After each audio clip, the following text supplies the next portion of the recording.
So proud of what we did today, which is the opening ceremonies for the Tane Poetry Library.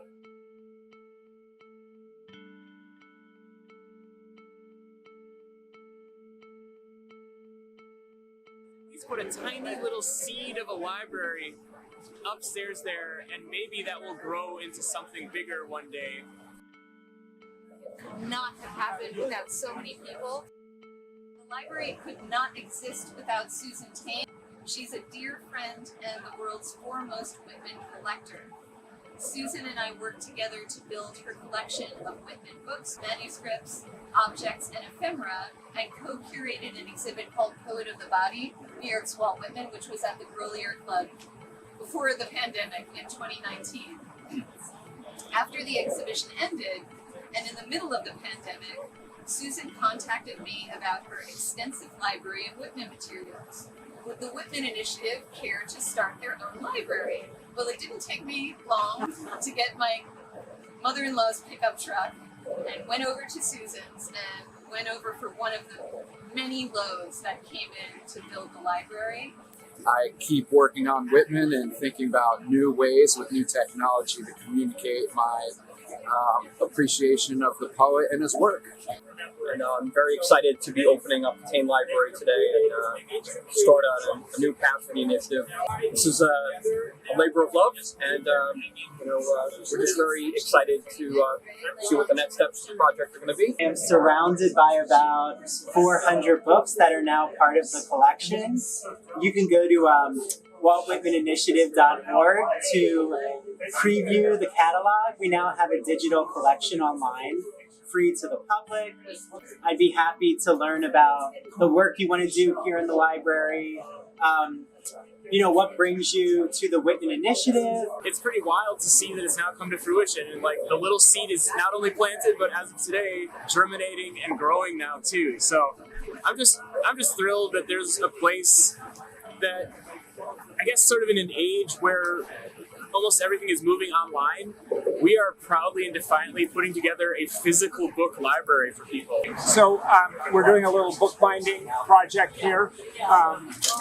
Karen Carbiner and I have developed a do-it-yourself bookbinding version of the original Leaves of Grass. And this is sort of a facsimile that you can do. You can download files off the internet, you can print them yourself, or you can we've printed out some larger pages. And so we're showing people how they can, in effect, bind a copy of Leaves of Grass for themselves. Susan started us off, and then Bob, who's right behind me here, and Stephen Dima, who run the Folkestone Markets. And why are we doing this? Well, aside from we love Whitman too,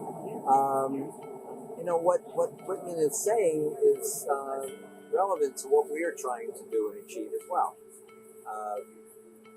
Whitman looked at America in a way that saw the direct connections between people, between rural and urban, between urban and urban, our interdependency and the beauty of that. We couldn't have done that without Brad Vogel, who was kind of an intermediary with that, and Andrew Rimby, who's been curating the library, and all the good people who have turned out just to have fun today. To hear Paula Janine Bennett him do his amazing I Ping the Body Electric. Hey, so I'm Tim Cusick. I'm artistic director of Theater Skew, went to college, and I just performed my adaptation of Walt Whitman's iconic poem, I Sing the Body Electric, which I just rewrote from the point of view of an HIV positive gay man, post-COVID, post-AIDS, post-Black Lives Matter, and sort of dealing with a lot of the issues around bodies and mortality, racial desire between different people, different races, and the sort of the core, kind of really attacking a lot of the core myths of America, manifest destiny, heteronormativity, racism, it was a real thrill to get to perform here today and share the work and have this really supportive audience of Whitman scholars, Whitman fans, random people from the street, a crazy woman who inserted herself into the performance. But that's okay because, I contain multitudes, right? We all contain multitudes. And she's part of the fabric of this city that Walt Whitman loved more than any other in the world and spent most of his life here. And many of his poems are about Manhattan, about Brooklyn, about this amazing place. So we're really thrilled that Walt Whitman Initiative is now here at the South Street Seaport, and I wish them all the best and many years of sharing the poetry, the work, the wisdom of one of our greatest poets. Thank you to St. Francis College in Brooklyn. And especially thank you to the Fulton Stall Market. When you come here to the library, please try their food at the cafe downstairs. Come on up. You can bring food and drinks. I don't care. You can read a book and have your coffee. I would be thrilled for you to do that. It's an exciting year for all of us. See the new directions the initiative is going to take as we move into our new space. The Walt Whitman Initiative with Karen Carviner and many of the other great members, and it's just been a labor of love, and we continue to come up with great ideas like the Whitman Library and finding out ways to do public outreach. So yeah, it's been a great experience and a really one of my favorite things in my life that I continue to keep doing. Just sit in the chair there with the warm glow of the lamp and crack open a Walt Whitman book. I think it's gonna be good. Anyway, you're welcome to come here, 91 South Street, New York City, Fulton Stall Market, every day, Monday through Saturday. That's 11:30 to 5 p.m. And we look forward to seeing you. So thank you so much. We're really glad to carry on the spirit of Whitmanic community and togetherness and great poetry. Hope you can get upstairs and enjoy some good books. Thank you. Immense have been the preparations for me. Faithful and friendly, the arms that have helped me. Cycles buried my cradle, rowing and rowing like cheerful boatmen. For room to me, stars kept aside in their own rings. They sent influences to look after what was to hold me. Before I was born, out of my mother, generations guided. My embryo has never been torpid. Nothing could overlay it. For it, the nebula cohered to an orb. The long, slow strata piled to rest it on. Vast vegetables gave it sustenance. Monstrous sauroids transported it in their mouths and deposited it with care. All forces had been steadily employed to complete and delight. Now I stand on this spot, my soul.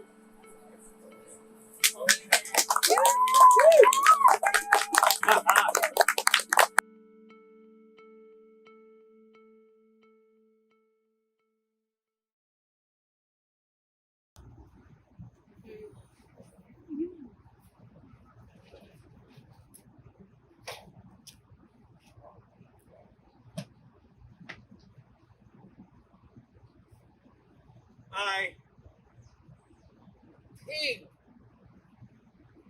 the body electric. The cameras of those I cruise entrance me as I entrance them. They will not get me off until I do them.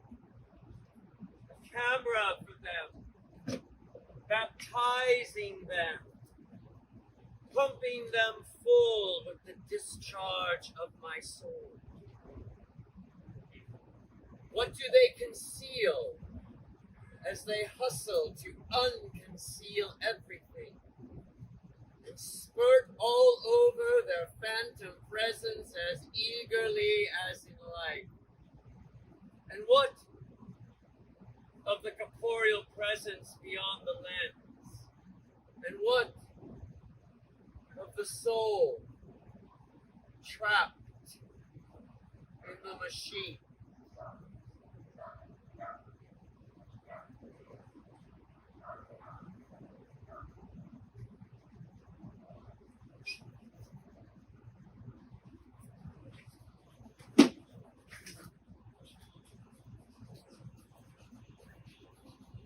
The love of the body of a man or men can be taught. Spirit itself cannot be bought. It can only be loaned for a while. And the loan is what's bought. An inexpressive face is super hot.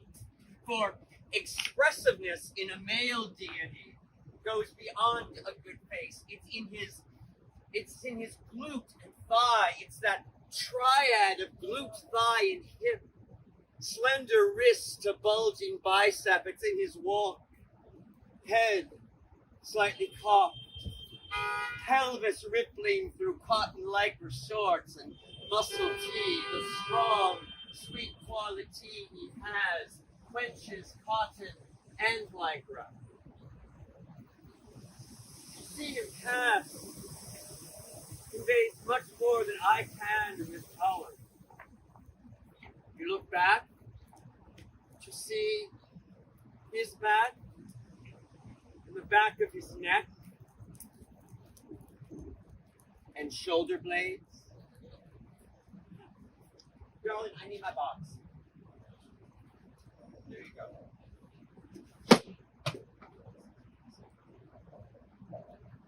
Monica?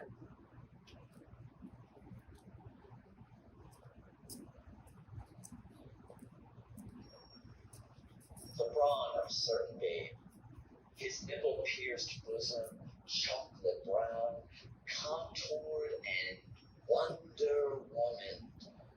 10 bar boys strut above and jut out their manhood.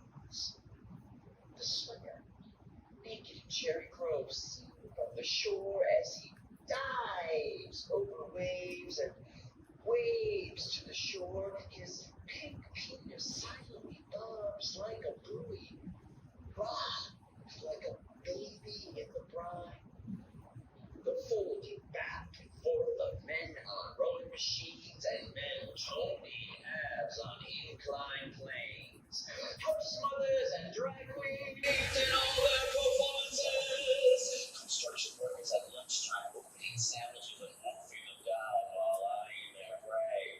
The French childcare boy taking the banker's daughters into Central Park to play. The porn actor cornholing this. Oh, who slays? Tane slays horse on the drivers today. The 18 apostles, 2 alongside holes, 1 black, the other turns into soup. They're just shimmering shores. They lunge, the camera pulls back. 9 jocks, grappling, flipping. 1 chuckles, round 3. Now you like reach. Hey, 1 on top of the other. What comes next? Firemen posing, shirtless with their hoses, marching from May to December, electrical pages, their smoldering gaze into the camera's eye raises the alarm for the fires, burning beneath suspended trousers. These Self-conscious attitude struck by socialized media, even they deserve love. Give myself over to them. Out here in the park, swimmer in the sea, loop with the mothers, lunge, topless, play with the porn stars and stuff. Right back at him.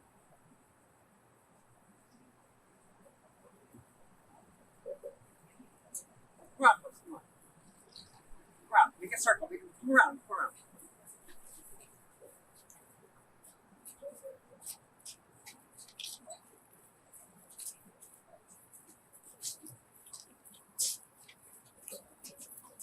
There once was a man,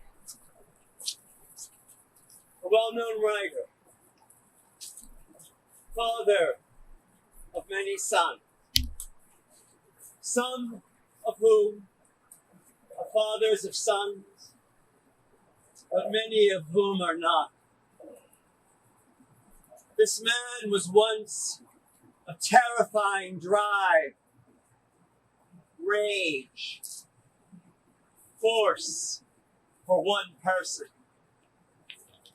The squareness of head, salt and pepper stubble shadowing his jaw, the intensity of cold black eyes against pale skin.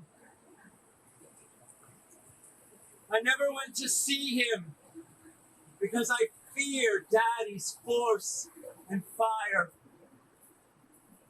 He seemed 60 feet tall and older than everything. His sons wore leather jackets and Doc Martens. They loved him, sons and daughters. But they also feared him. His love did not allow closeness. His love was impersonal for all. His plays splattered milk on the floor, his action paintings blood on pavements and streets. He was a frequent guest where his presence wasn't welcome. He prophesied like Cassandra, wandering in the wilderness. He chewed off the hands that fed him and shook fists at his families. When he went out to scream at the obscenities of science and the vanities of fame, his sons lay down in the street and he stood out from all. You would have been wished to have been kissed by him. You would wish to stand by him in the street that he might look and say, "This was done well."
cellular core. From screen goddess and tormented chanteuse is born the man, this self-delivered birth, this merging of butch and femme lets forth the man. Be not ashamed, mothers. Blessed is your great privilege to give birth to sons who exit binaries. They swing open the gates of the body and the gates of the soul. In the feminine, they find qualities that complete them. Balance between brute force and raw grace, sometimes passive, at others active, giving each man his due, providing what each moment demands, sometimes son, daughter, other times daughter, son. I myself am reflected in this open question when I stare at the steam-coated mirror of the face for that day, asking the query that resists easy resolution or rest.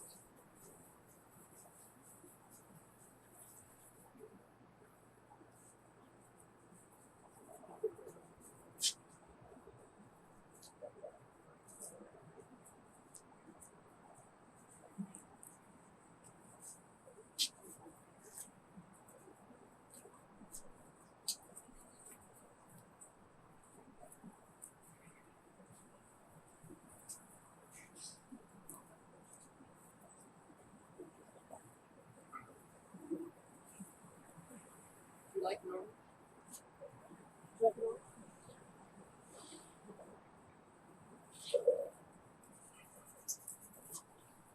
Toxic masculinities unmasked, snatching their social place, distanced from questions, power of consequence, feverishly flushed with universal mastery, scorning the others who keep their hungers fed,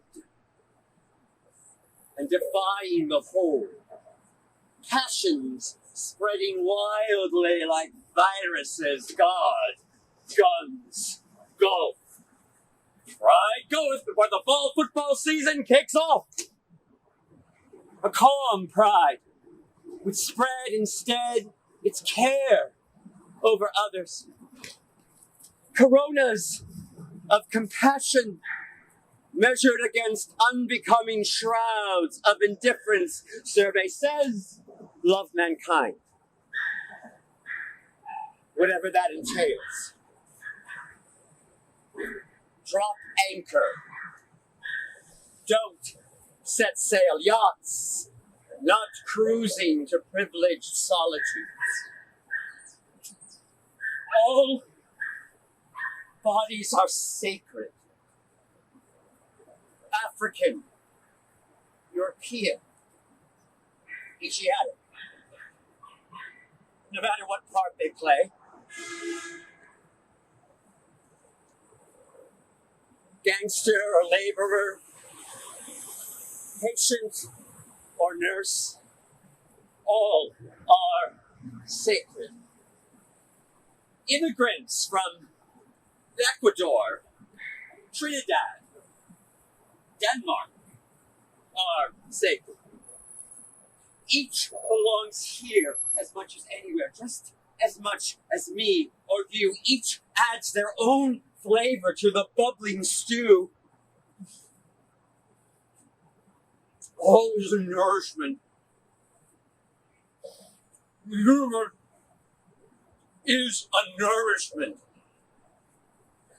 Measuring out perfect menus. Do you believe you know so much that you may scorn those who know not?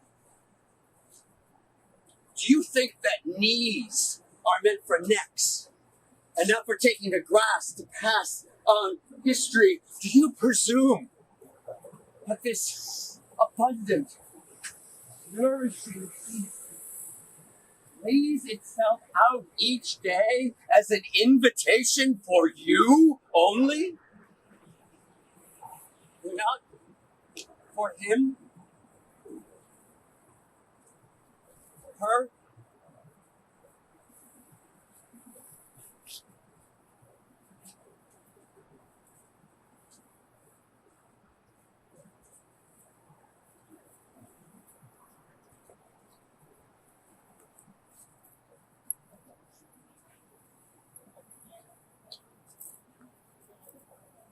African American men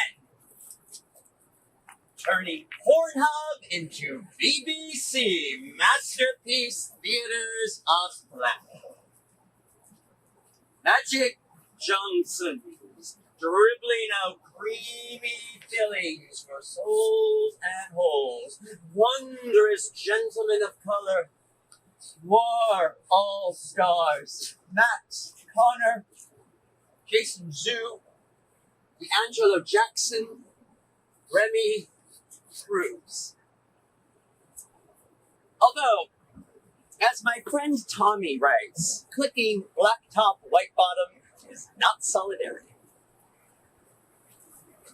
Can cocks ever evolve into higher speeds of consciousness? Racist thinking baffles the brain, making heroes of traitors and wars for statues.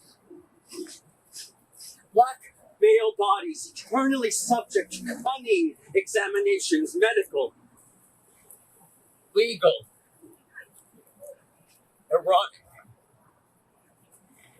Exquisite poets who lit up life with their verve, James Baldwin, Jacob Lawrence, Bill T. Jones, even they are subject to the white gaze that sees just black in their work, despite our bloods mixed, red, white, black, and blue. History denied. Their stories are our stories, articulating dreams of passions deferred.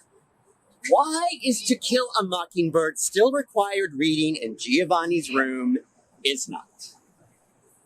Oh, Daddy-o, tell us once more that bedtime tale of your white mother and Kenyan father populating Hawaii in this once rich republic with hyphenated identities who count for more than ever have before. What future leader tracing multi-continental lineages will at last break the spell?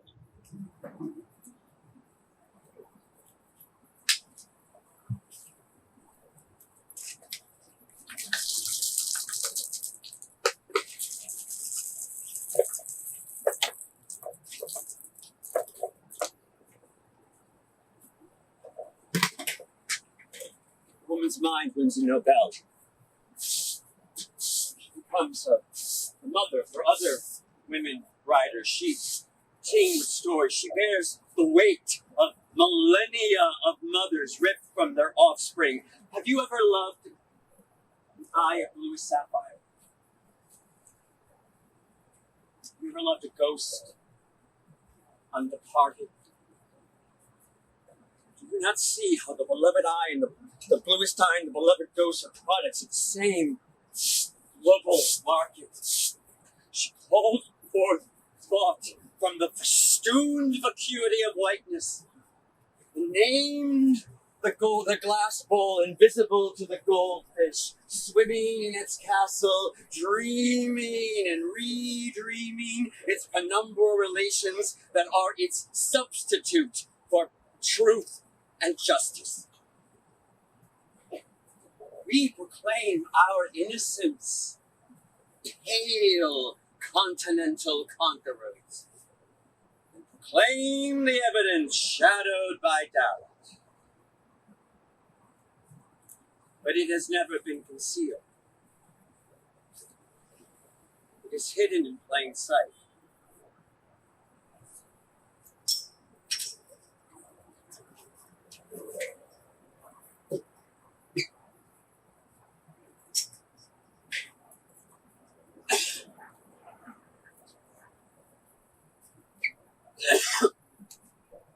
my AIDS body. T-cells deserting me like soldiers fleeing their posts until the threshold for defense is defiled. I believe the likes of me are meant to stand witness to the carnage long after the deaths are done. I believe for the likes of me that this is the only poetry worth setting to verse, that of sons, lovers, husbands, brothers, tricks, fuck buddies, friends, friends with benefit, titanium staples banging my eardrums, blue irises fringed by blondish lashes. Your eyes are so intense. Is that mascara?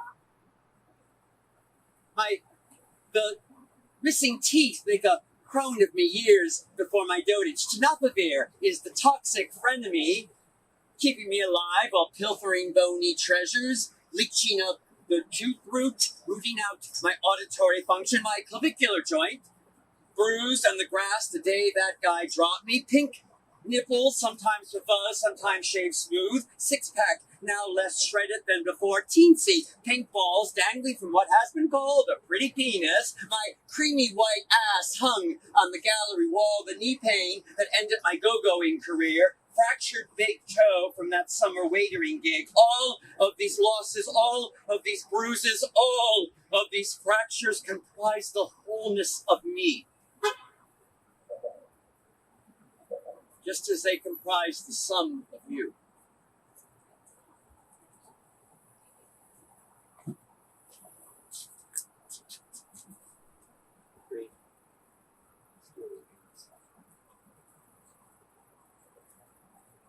Rain.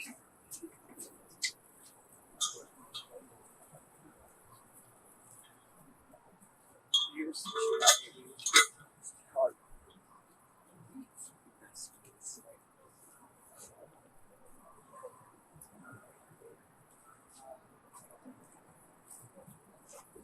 My mother's propensity for suicidal ideation.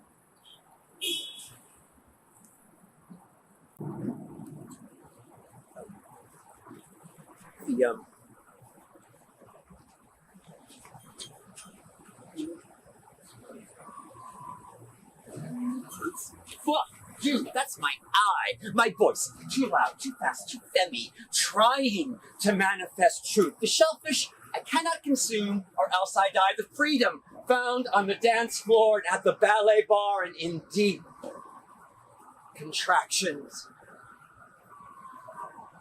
The shelf, I already did that. I don't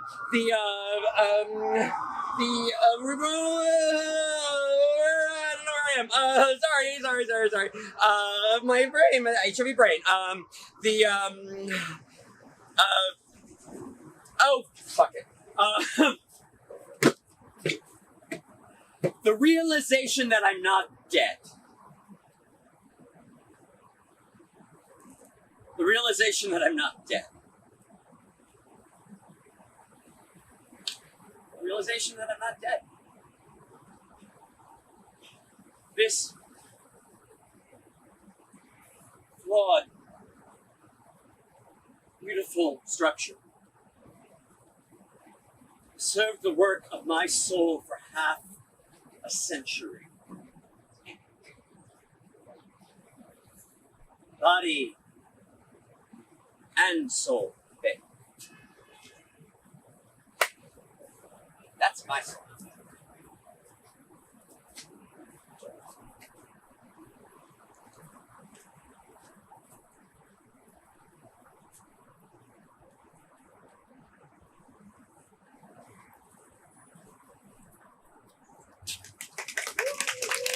Sorry about that, guys. I just couldn't get it back. Sorry.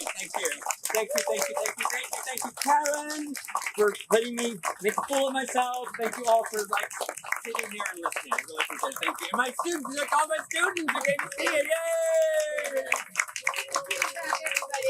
Thank you.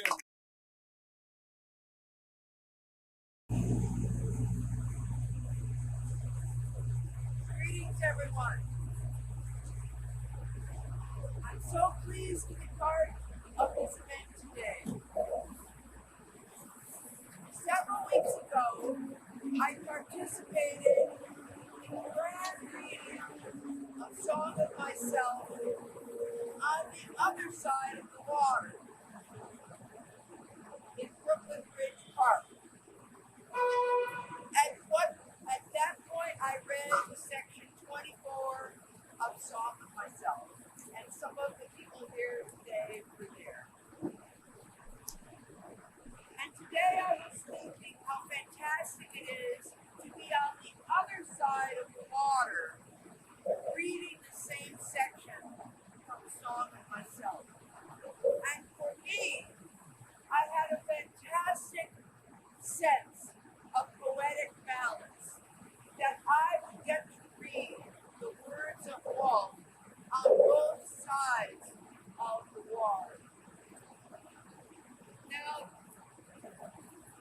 Walt wrote a fantastic poem called Crossing Brooklyn Ferry. And if you don't know that poem, you should read it because he speaks to us now through the lens of the time when he was living. And because we're by the water, I wanted to start my reading with just a little bit of that poem. Because every time I read it, I think he's writing just for me. And that is a poem. He can write his experience and make you feel that he is writing for you. I am with you, you men and women of a generation, or ever so many generations hence. Just as you feel like you look on the river and sky, so I felt.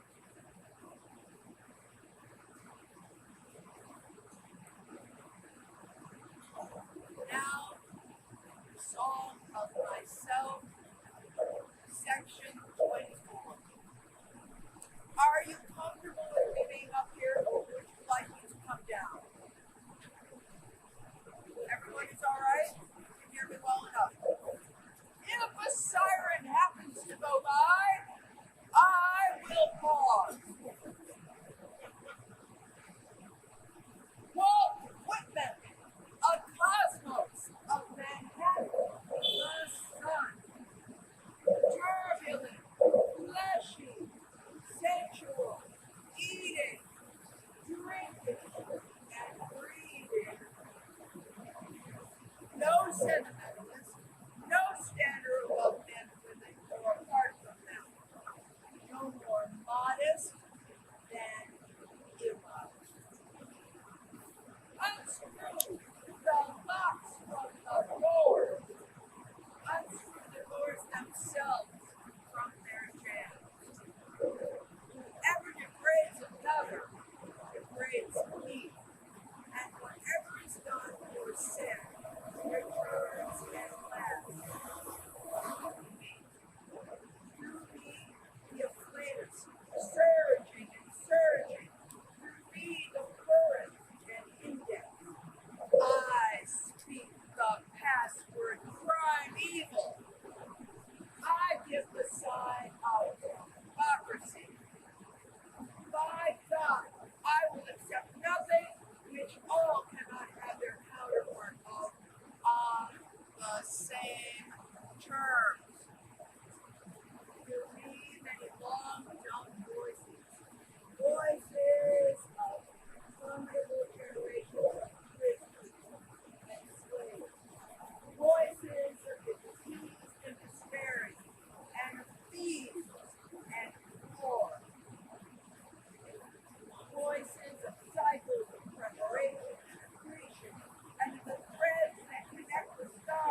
of sexes and lusts. Voices fail.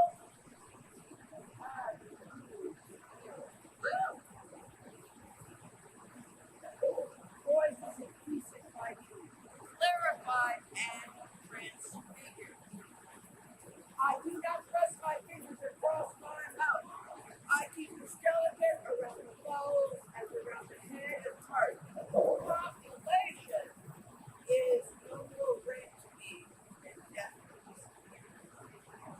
I feed in the flesh and the appetites.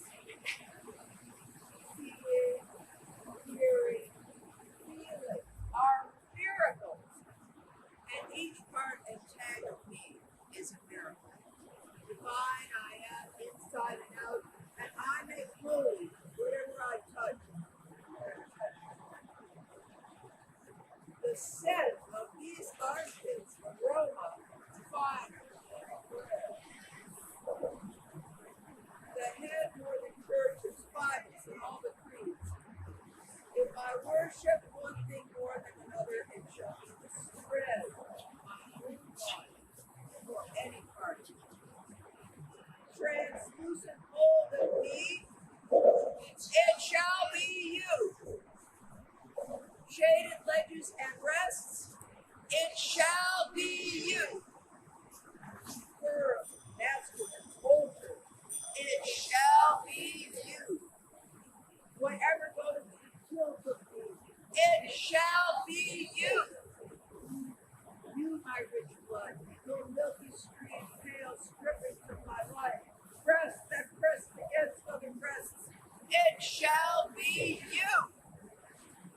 My brain shall be your occult convolutions, root of one sweet flag, ticklish monster, nest of garden, eggs, it shall be you. Mixed tussle hay of head, beard drawn, it shall be you. Trickling sound of paper, fiber of dance wheat, it shall be you. Sun so generous, it shall be you. Vapors lighting and shading my face, it shall be you. You sweaty brooks and dews, it shall be you. Winds who soft, tickling genitals rub against me, it shall be you. Broad muscular fields, branches of live oak, loving lounger in my winding paths, it shall be you. Hands I have taken, faces I have kissed, mortal I have never touched, it shall be you. I dote on myself.